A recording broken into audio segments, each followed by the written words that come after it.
Assalamualaikum warahmatullahi wabarakatuh. Alhamdulillah, selamat pagi teman-teman. Sini saya Abi Rizko Pratama dari kelompok 2 ingin memaparkan makalah kami, yaitu makalah tasawuf Nusantara yang berjudul Perkembangan Islam di Pulau Jawa. Adapun di sini saya langsung saja menjelaskan bagian yang pertama, yaitu A. Teori-teori masuknya Islam di Jawa. Sebelumnya, situasi masyarakat Indonesia khususnya di Pulau Jawa sebelum kedatangan Islam, kehidupannya dipengaruhi oleh sistem kasta atau peradaban golongan kelas, sehingga kehidupan masyarakat terpecah-pecah. Adapun kasta-kastanya terbagi menjadi 4, yaitu pertama, 1. Kasta Brahmana, 2. Kasta Ksatria, 3. Kasta Waisya, dan yang terakhir yaitu Kasta Sudra. Agama Islam masuk ke wilayah Nusantara melalui celah-celah masyarakat dan budayanya yang masih berorientasi pada tata susunan masyarakat dan budaya Hindu-Buddha tanpa menimbulkan goncangan-goncangan ataupun keresahan dalam masyarakat. Menurut catatan ahli sejarah, agama Islam masuk ke Pulau Jawa sekitar abad 11 Masehi yang dibawa oleh para pedagang dari Arab dan disebarkan mubalik dari Pasai. Nah, dikatakan lebih dahulu di Pulau Jawa karena ditemukan satu bukti pada batu nisan seorang wanita Islam yang bernama Fatimah binti Maimun yang dimakamkan di desa Lenan Gersik. Tertulis wafatnya tahun 475 Hijriah atau tahun 1082 Masehi. Hingga pertengahan abad ke-13, bukti-bukti kepurbakalaan maupun berita-berita asing tentang masuknya Islam di Jawa sangatlah sedikit. Baru sejak akhir abad ke-13 Masehi hingga abad-abad berikutnya, terutama sejak Majapahit mencapai puncak kejayaannya, bukti-bukti proses pengembangan Islam ditemukan lebih banyak lagi. Proses penyebaran agama Islam mulai dari daerah pesisir dan kota-kota pelabuhan sampai ke pedalaman sampai ke pusat kerajaan Majapahit. Adanya proses penyebaran agama Islam di kerajaan Majapahit terbukti dengan ditemukan nisan makam muslim di Trawulan yang terletak berdekatan dengan kompleks makam para bangsawan Majapahit. Pertumbuhan masyarakat muslim. Kita lanjut. Pertumbuhan masyarakat muslim di sekitar Majapahit sangat erat kaitannya dengan perkembangan hubungan pelayaran dan perdagangan yang dilakukan orang-orang Islam yang telah memiliki kekuatan politik dan ekonomi di kerajaan Samudra Pasai dan Malaka. Untuk masa-masa selanjutnya, pengembangan Islam di tanah Jawa dilakukan oleh para ulama dan mubalik yang kemudian terkenal dengan sebutan Wali Songo. Oke, beralih ke materi selanjutnya akan dijelaskan oleh rekan-rekan. Baiklah, yang selanjutnya B. Teori-teori penyebaran Islam di Jawa. 1. Perdagangan. Pedagang-pedagang muslim yang melalui perkembangan lalu lintas, pelayaran, dan perdagangan dunia yang ramai mulai abad ke-7 sampai abad ke-16, yaitu antara Eropa, Timur Tengah, India, Asia Tenggara, dan Cina banyak menetap di kota-kota pelabuhan dan membentuk perkampungan muslim. 2. Perkawinan.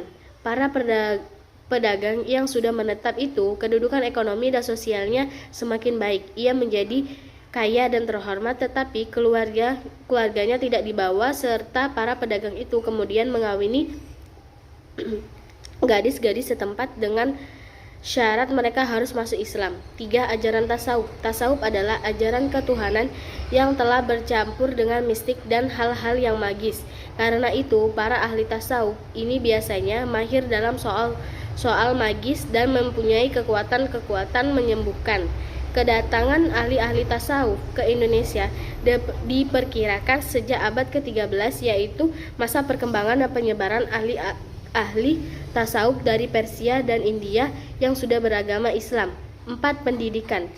Lembaga pendidikan yang paling tua adalah pondok pesantren. Murid-muridnya atau santri tinggal di dalam pondok pesantren semacam asrama dalam jangka waktu tertentu menurut tingkatan kelasnya. Yang mengajarnya adalah guru-guru agama, kiai, dan ulama. Para santri juga sudah tamat lalu pulang ke daerah asalnya dan menjadi tokoh keagamaan yang juga terus mengajarkan ilmunya kepada masyarakat di sekitarnya. 5. Seni budaya. Misalnya seni bangun, masjid, seni pahat ukir, seni tari, seni musik, dan sastra. Dalam seni bangun, masjid, mimbar, ukir-ukirnya masih menunjukkan seni tradisional bermotifkan budaya Indonesia Hindu seperti yang terdapat pada candi-candi Hindu atau Buddha. Hal yang demikian dapat dijumpai di masjid-masjid kuno, Demak, Sendang, Duhur Agung, Kasepuhan atau Cirebon, Masjid Agung Banten, dan sebagainya. Proses islamisasi di Indonesia itu dipercepat lagi oleh adanya faktor-faktor. 1. Syarat-syarat masuk Islam cukup mudah dan ringan. B. Pelaksanaan ibadahnya sederhana dan biayanya murah. Assalamualaikum warahmatullahi wabarakatuh. Saya Jainur Hadi Perbawaseso dari kelompok 2 Makalah Tasawuf Nusantara ingin melanjutkan presentasi. Peranan Wali Songo. 1. Sunan Derajat. Sunan Derajat diperkirakan lahir pada tahun 1470 Masehi. Sunan Derajat adalah putra bungsu Sunan Ampel dengan Nyi Ageng Manila.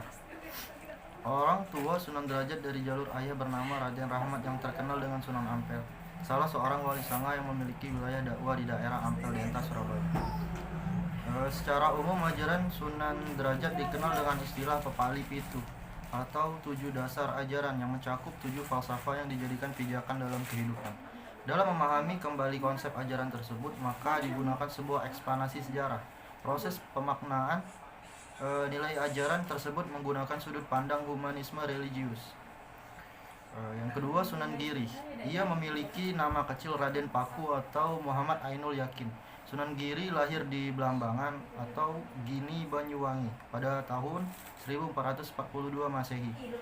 Dalam sumber tradisi, nama lain dari Sunan Giri adalah Jaka Samudra. Titik nama ini dikaitkan dengan masa kecilnya yang pernah dibuang oleh keluarga. Ibunya, seorang putri Raja Blambangan bernama Dewi Sekardadu, ke laut. Raden Paku kemudian dipungut anak oleh Nyai Semboja, babat Tanah Jawi versi Meinsma. Nama lain dari Raden Paku adalah Prabu Satmata. Dalam keagamaan ia dikenal karena pengetahuannya yang luas dalam ilmu fikih. Orang-orang menyebutnya sebagai Sultan Abdul Fakih. Ia juga pencipta karya seni yang luar biasa. Permainan anak seperti jelungan, jemuran, lir-ilir, dan cublak suweng disebut sebagai kreasi Sunan Giri. Demikian pula gending, asmarandana, dan pucuk lagi bernuansa Jawa namun syarat dengan ajaran Islam. Yang ketiga adalah Sunan Kudus, menjelaskan secara terperinci otentik atas silsilah Raden Ja'far Shodiq. Sunan Kudus merupakan permasalahan yang cukup menyulitkan. Kesulitan ini disebabkan 3. Sunan Kudus, menjelaskan secara terperinci otentik atas silsilah Raden Ja'far Shodiq. Sunan Kudus merupakan permasalahan yang cukup menyulitkan. Kesulitan ini disebabkan oleh munculnya beberapa versi kepustakaan yang menjelaskan tentang asal-usul Sunan Kudus sendiri. Pada penjelasan lain tentang silsilah Sunan Kudus, Nur Said menyebutkan bahwa Sunan Kudus memiliki nama asli Syahid Ja'far Shodiq. Sering juga disebut Raden Haji, yang bergelar Sunan Ngudung di Jipang, Panolan. Teori yang dikembangkan oleh Mokwite di atas dapat 4. Sunan Muria. Sunan Muria memiliki nama kecil yaitu Raden Prawoto. Adalah putra pertama dari Sunan Kalijaga dengan Dewi Saro. Dewi Saro adalah saudara dari Sunan Giri yang merupakan putra dari Syekh Maulana Ishaq. Jadi Sunan Muria keponakan dari Sunan Giri. Beliau terkenal dapat menyelesaikan berbagai permasalahan yang terjadi pada masa Kesultanan di Demak. Sunan Muria juga berdakwah melalui kesenian dalam bentuk wayang dan gamelan. Beliau juga menyediakan dakwah bentuk nyanyian Jawa. Nyanyian Jawa itu terkenal dengan nama Isinong dan Kinanti, yang di dalamnya terdapat lirik yang berisi kisah agama Islam yang tentunya semakin menarik bagi penonton. Karena itu Sunan Muria terkenal sebagai sunan yang senang berdakwah atau topong eli, yang memiliki arti menghanyutkan diri dalam masyarakat. Dakwah dengan cara ini semakin menyebar hingga lereng Gunung Muria. Kisah topeng yang dikisahkan Sunan Muria adalah tentang kisah pewayangan yang dilakoni oleh Dewa Luci, yang merupakan kisah yang diceritakan oleh ayahnya. Yang kelima adalah Sunan Gunung Jati. Sunan Gunung Jati sering disebut Syarif Hidayatullah Syarif Hidayat, atau yang lebih populer dikenal dengan literatur tentang Cirebon Syarif Hidayatullah atau Sunan Gunung Jati, lahir di Makkah pada tahun 1448. Ia datang ke cara di antara kesembilan wali yang terkenal itu, Sunan Gunung Jati menjadi lebih istimewa daripada yang lain. Meskipun Sunan Giri atau Raden Paku dapat dijadikan Giri sebagai pusat keagamaan dan kadang-kadang juga memegang kendali politik, terutama setelah Sunan Ampel wafat, Sunan Giri tidaklah seberuntung Syarif Hidayatullah yang dikirim Demak menaklukkan Jawa Barat, mendirikan dua buah kerajaan yaitu Banten dan Cirebon. 6. Sunan Kalijaga. Sunan Kalijaga adalah seorang di antara wali yang namanya paling banyak disebut masyarakat Jawa. Menurut Babat Tanah Jawi, Sunan Kalijaga adalah putra Wilwatikta, Adipati Tuhan. Nama aslinya Raden Said atau Raden Syahid. Menurut Babat dan Serat, Sunan Kalijaga juga disebut Syekh Malaya. Ada yang menyatakan asalnya dari kata jaga atau menjaga dan kali sungai. Sunan Kalijaga tidak pernah padam dalam memori kolektif masyarakat pesisir utara Jawa Tengah hingga Cirebon, terutama caranya berdakwah. Dianggap berbeda dengan metode para wali yang lain, ia memadukan dakwah dengan seni budaya yang mengakar di masyarakat. Peninggalan Sunan Kalijaga adalah gamelan yang diberi nama Kanjeng Nyai Nagawilaga dan Kanjeng Kiai Guntur Madu. Gamelan itu kini disimpan di Keraton Yogyakarta dan Keraton Surakarta, sering dengan berpindahnya kekuasaan Islam ke Mataram. Mungkin itu saja presentasi dari kelompok kami. Lebih dan kurang saya mohon maaf. Kepada Allah saya mohon ampun. Wabillahi taufiq wal hidayah. Wassalamualaikum warahmatullahi wabarakatuh.